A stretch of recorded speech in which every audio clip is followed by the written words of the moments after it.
लोग hip replacement से बड़ा डरते हैं। सर एक तो बताइए कि हिप रिप्लेसमेंट है क्या?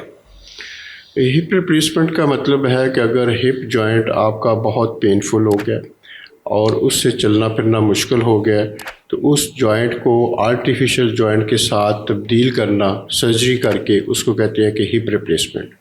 हिप रिप्लेसमेंट दो तरह की होती है, एक टोटल हिप रिप्लेसमेंट होती है, एक हेमी टोटल हिप रिप्लेसमेंट होती है।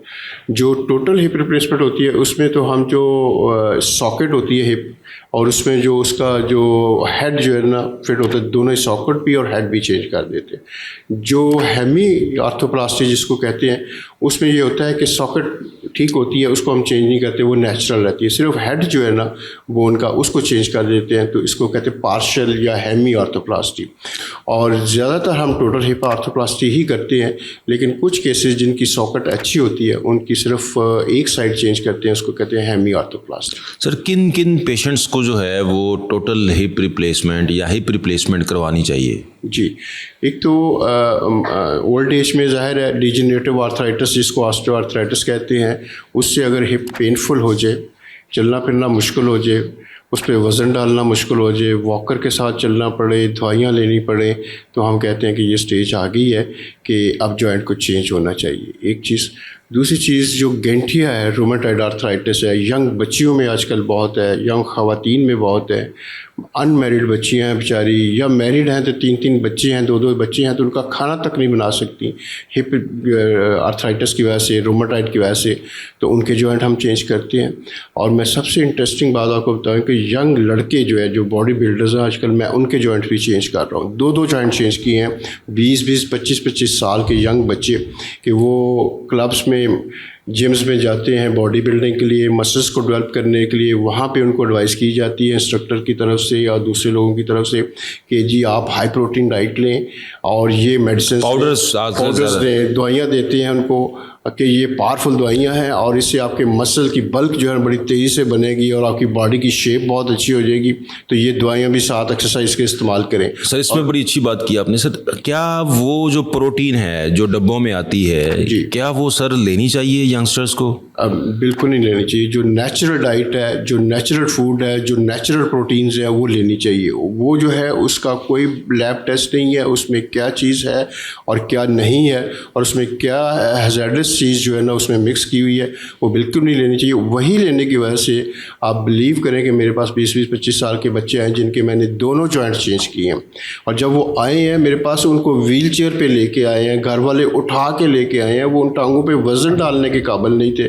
वो बच्चे जो बॉडी बिल्डर अपनी ज़िंदगी में बनना चाहते थे, वो व्हील चेयर पर बैठ के मेरे पास आए। सर कैसे, मतलब कि वो दवाई कैसे उनके जॉइंट्स को नुकसान पहुंचाती है? उसमें मेटल्स होती हैं और स्टेरॉइड्स होते हैं, जो उनका जो जॉइंट का हेड जो होता है ना उसके अंदर की ब्लड सप्लाई जो है ना वो ख़त्म कर देते हैं। वहाँ खून नहीं रहता, खून ख़त्म हो जाता है, एवीएन हो जाता है, एवीएन, उसको डेड हो जाता है, वो हेड जो है ना डेड हो जाता है, उसको एवीएन कहते हैं हमारी लैंग्वेज में।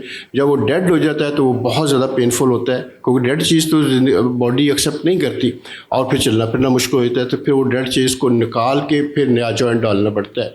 और मेरे पास एक बहुत बड़ी सीरीज़ है यंग बच्चों की जिनके मैंने दोनों जॉइंट्स चेंज किए हैं और फिर वो दोबारा चलने के काबिल हुए हैं और अब वो दोबारा अपनी जॉब्स और जो काम कर रहे थे वो दोबारा कर रहे हैं। अच्छा सर, टोटल हिप रिप्लेसमेंट के बाद क्या ये जॉइंट सारी ज़िंदगी जो है, इसकी जो लाइफ एक्सपेक्टेंसी मैं पूछना चाह रहा हूँ कि क्या एक ही दफ़ा या फिर दोबारा भी आपको ये करानी पड़ सकती है? अगर यंगर एज में होता है तो फिर चांस होता है कि ये इसकी रिवीजन दोबारा होगी या दोबारा सर्जरी की ज़रूरत पड़ेगी 20, 25, 30 साल बाद, 35 साल बाद।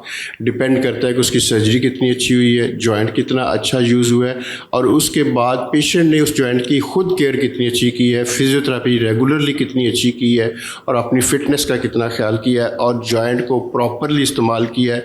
मिस यूज़, ओवर यूज़ तो जॉइंट को नहीं किया, तो उससे उस पर भी डिपेंड करती है। लेकिन 25 to 30 ईयर्स तक जो है ना जॉइंट बड़ा अच्छा चलता है। 25-30 साल इसकी एज होती है। जी एग्जैक्टली। सर आपने कहा कि जॉइंट की हिफाजत, रिप्लेसमेंट के बाद क्या हिफाजत जो है वो करनी चाहिए पेशेंट को? सबसे इम्पॉर्टेंट चीज़ तो यह है कि उसके इर्द गिर्द के जो मसल्स हैं उस रीजन के, जैसे अगर हिप जॉइंट चेंज हुआ है तो उसके हिप जॉइंट के ऑल अराउंड जो मसल्स Flexors, ठीक है वो सारे adductors. स्ट्रांग होने चाहिए, क्योंकि वो मसल्स शॉक अब्जॉर्बर हैं। जितनी बॉडी का वजन पड़ेगा, लोड पड़ेगा, वो मसल्स लोड उठाएंगे और जॉइंट पे लोड कम शिफ्ट होगा, तो जॉइंट इजी रहेगा, ऑफ लोड रहेगा और उसकी लाइफ जो है ना वो बढ़ जाएगी। दूसरी बात ये है कि इम्पैक्ट एक्सरसाइज, कि जैसे बहुत ज़्यादा जॉगिंग कर जंपिंग करना, ठीक है, और हाइकिंग करना या लो सिटिंग बहुत ज़्यादा फ्रीक्वेंटली करना, उससे भी जॉइंट जो है ना ओवरलोड होता है, ओवर यूज़ होता है, फिर वो डैमेज होता है, फिर उसकी लूजनिंग का चांस होता है। तो वो चीज़ें हम कहते हैं कि ये चीज़ें आपने थोड़ा सा लाइफस्टाइल चेंज करना है और अपनी फ़िटनेस का ख्याल रखना है, ओवरऑल बॉडी भी फिट रहनी चाहिए। तीसरी बात यह है कि उसका वज़न नहीं बढ़ना चाहिए, क्योंकि ये जॉइंट अगर फ़र्ज़ करो 80 या 90 केजी के लिए डिज़ाइन हुआ है और उस पे आप 125 केजी और 150 केजी का वज़न डाल के चलते रहेंगे, तो ज़ाहिर है उसकी लाइफ जो है ना उस लिहाज से फिर कम हो जाएगी। सर किन किन पेशेंट्स में हिप रिप्लेसमेंट नहीं हो सकती? जी, वो पेशेंट जो अनफिट है टोटली, ठीक है, मेंटली स्टेबल नहीं है, मेडिकली स्टेबल नहीं है, उनमें फिर जॉइंट रिप्लेसमेंट करना मुश्किल होता है, मुश्किल हो जाता है। और वेट जो है ना, वेट अगर उसकी जो वेट है वो कितना बहुत वेट होना overweight है। चाहिए आइडियली हिप रिप्लेसमेंट के लिए? वेट कितना होना चाहिए? वो डिपेंड करता है कि उसकी एज और उसकी हाइट, ठीक है, और एक्टिविटी लेवल, ठीक है, उस पर डिपेंड कर रहा होता है। अगर वेट 100 केजी से और से ज़्यादा है तो फिर हम एडवाइस करते हैं कि पहले वेट को रिड्यूस करें। वेट को रिड्यूस करने के लिए फ़िज़िकल एक्सरसाइज, वॉक और सारी कुछ, और डाइट कंट्रोल और अपनी डेली लाइफ की हैबिट्स वो चेंज करें। जब वो उसका वेट ऑप्टिमम हो जाता है और वो उस रीजन के मसल भी स्ट्रॉन्ग कर लेते हैं, जो कि वो मसल उस वेट को शेयर करें जॉइंट के साथ, तो फिर हम कहते हैं कि अब ये पेशेंट जो है ना ऑप्टिमम है जॉइंट रिप्लेसमेंट के लिए। सर ओल्ड एज, कितनी एज तक रिप्लेसमेंट हो सकती है? मैंने थोड़े दिन पहले एक जॉइंट चेंज किया है, आप बिलीव नहीं करेंगे कि उस लेडी की एज 107 साल थी। 107। लिहाजा एज की कोई लिमिट नहीं। कोई लिमिट नहीं। तो मुझे जब मैं सर्जरी करने लगा तो बड़ी हाई रिस्क मैंने कंसेंट ली उनकी, ज़ाहिर है एज की वजह से। तो उन्होंने मुझे बताया, मैंने कहा कितनी एज है, तो उन्होंने कहा जी कि 96 ईयर है। जब मैंने सर्जरी कर ली, अगले दिन उनको चलाया तो दे वर वेरी हैप्पी। तो खुश हो के मुझे बताते हैं, कहते हैं डॉक्टर साहब आपको एक चीज़ का पता है? मैंने जी क्या? कहते हैं जी इनकी एज 107 साल है, हमने आपको 96 बताई थी कि आप रिफ्यूज़ ना कर दें। तो वो 107 साल में अभी भी आती है मेरे पास, चल रही है और ठीक है। यानी कि एज की कोई लिमिट नहीं है। जब भी आपकी बोन ख़राब हो या आपकी जो लाटू है हिप बोन का वो अगर ख़राब हो तो रिप्लेसमेंट ही बेस्ट ऑप्शन है, अदर दैन के हम उसके अंदर प्लेट्स या नेल्स या जो है वो बाकी चीज़ें डालें। बहुत शुक्रिया सर, थैंक यू।